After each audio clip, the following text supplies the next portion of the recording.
If you are a businessman who sells emotions through your product, trust me, you are very dangerous.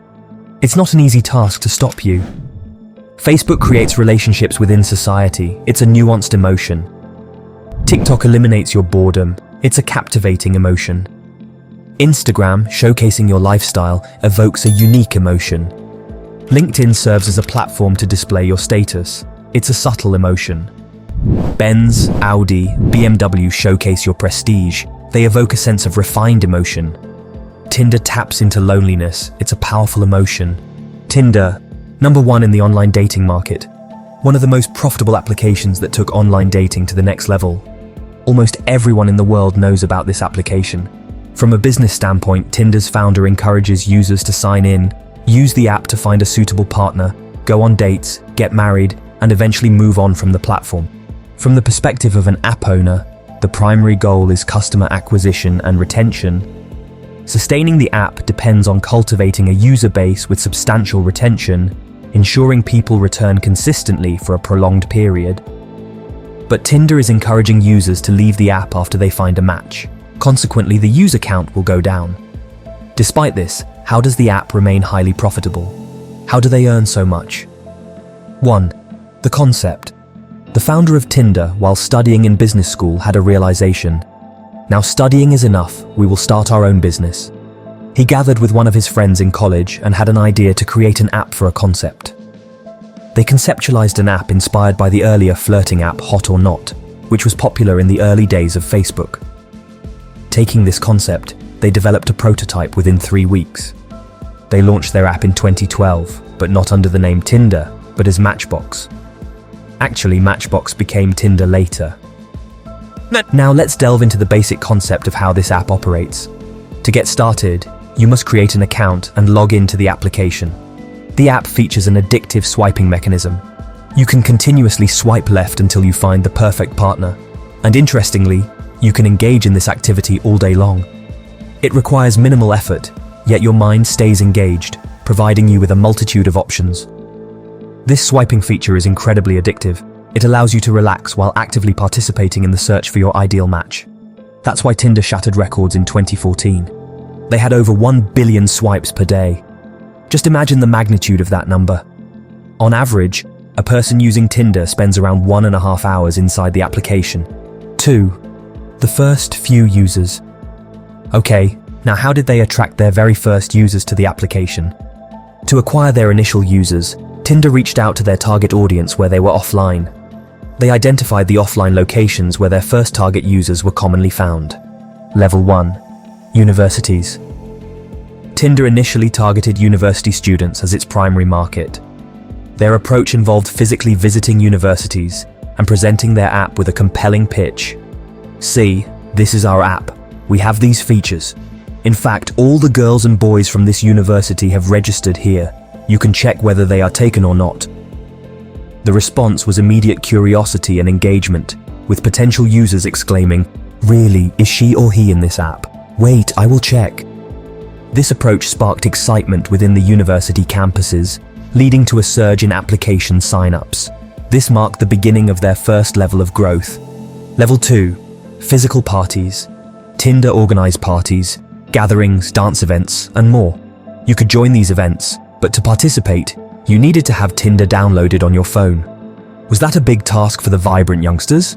Not at all. They simply downloaded it and entered the lively, fun-filled world.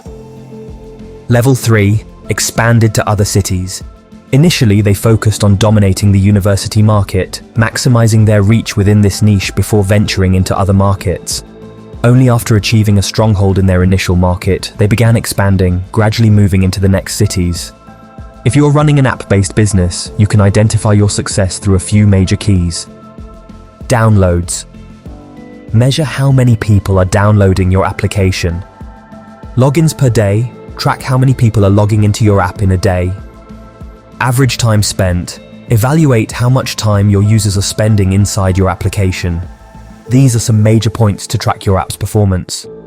If we take Tinder at that point, Tinder had good downloads, logins, and average time spent numbers.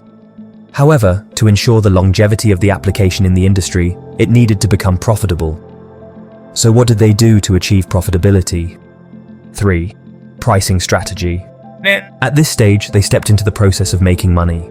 Now pay close attention. This is a crucial point. When you create an account and log into Tinder, the experience is noteworthy.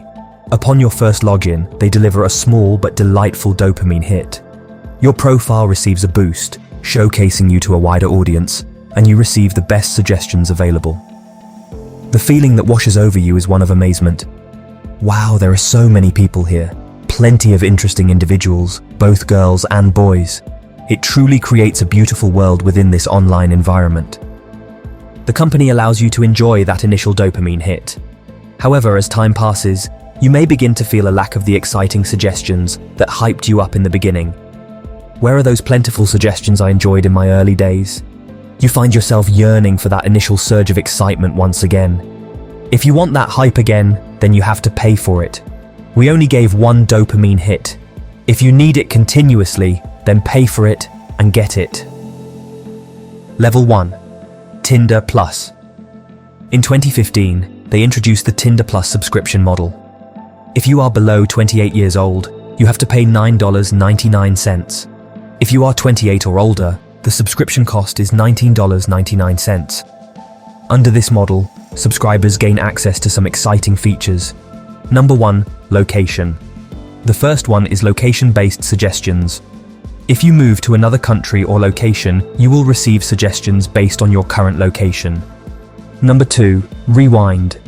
Imagine you're swiping left and you come across a profile that seems like a good match, but you accidentally swipe left. After a few more swipes, you realize you want to reconsider that profile. If you don't have the subscription, you can't undo it, but with this feature, Rewind, you can go back and swipe right on that profile again. Tinder, through studying their algorithm and user behavior, has identified a few noteworthy facts that are useful to them and might be useful for you also in your life. According to Tinder's algorithm, when a guy is using the application, there is only a 0.6% chance of choosing a partner or finding a right match that truly suits them and captures their heart.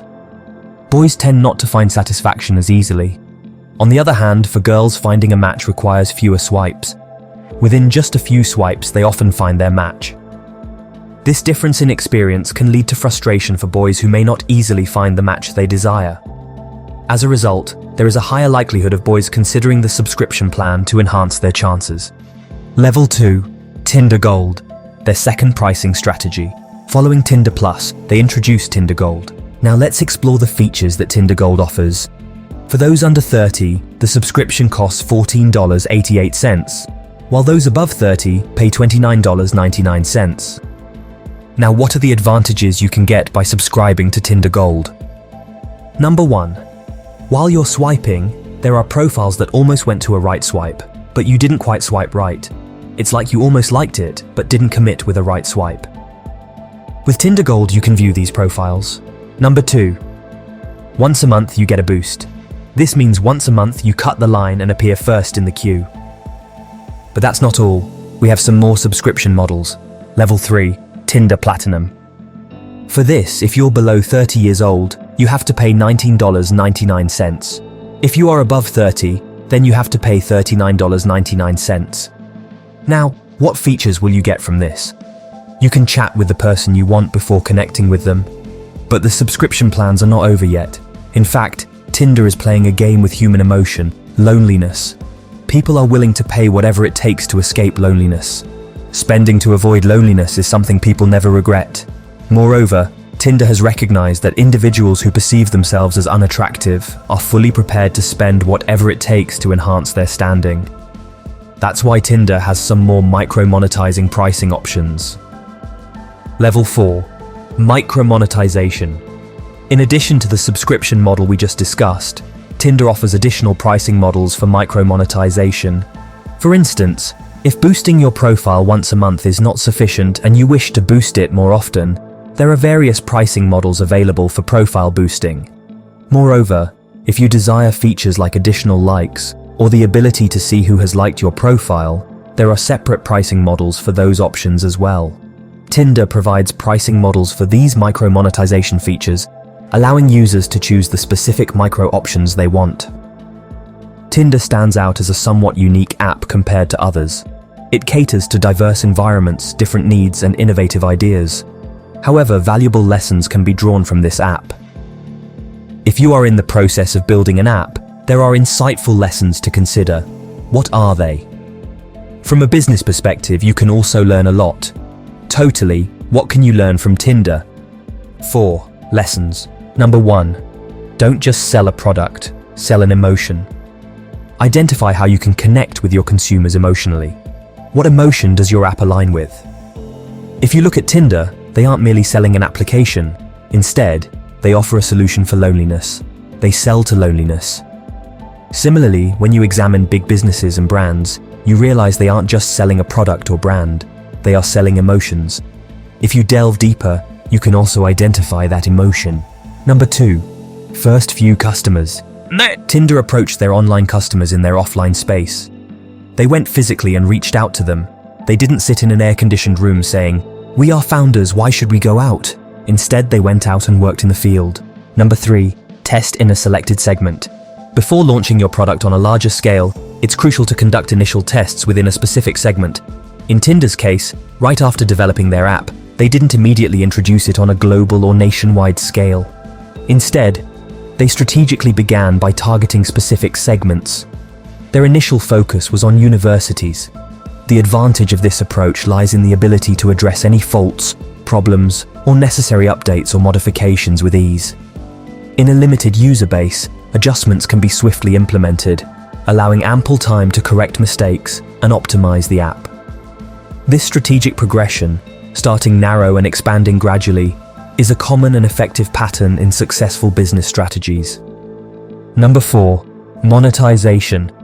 This lesson is the most crucial lesson among all we've discussed today. The way you choose to monetize your business holds immense importance, and many startups often make the mistake of seeking quick money. This impatient approach leads them to opt for the easiest and quickest ways to monetize, without considering the long-term implications. By planning for the long term, you open the door to potentially earning 10 times more than what you might gain through quick and short-sighted monetization methods.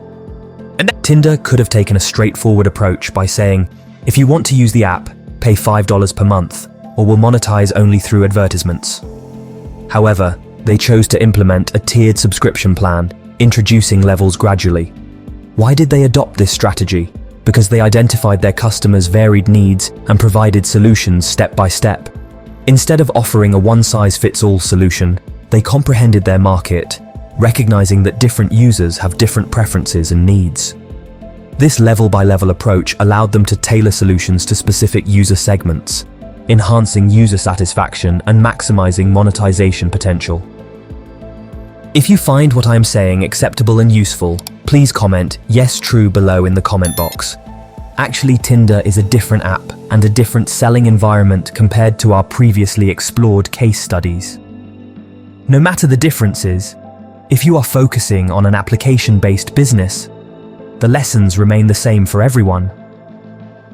Thank you for joining. Feel free to comment the topics you'd like to see in future case studies. See you soon with another insightful case study.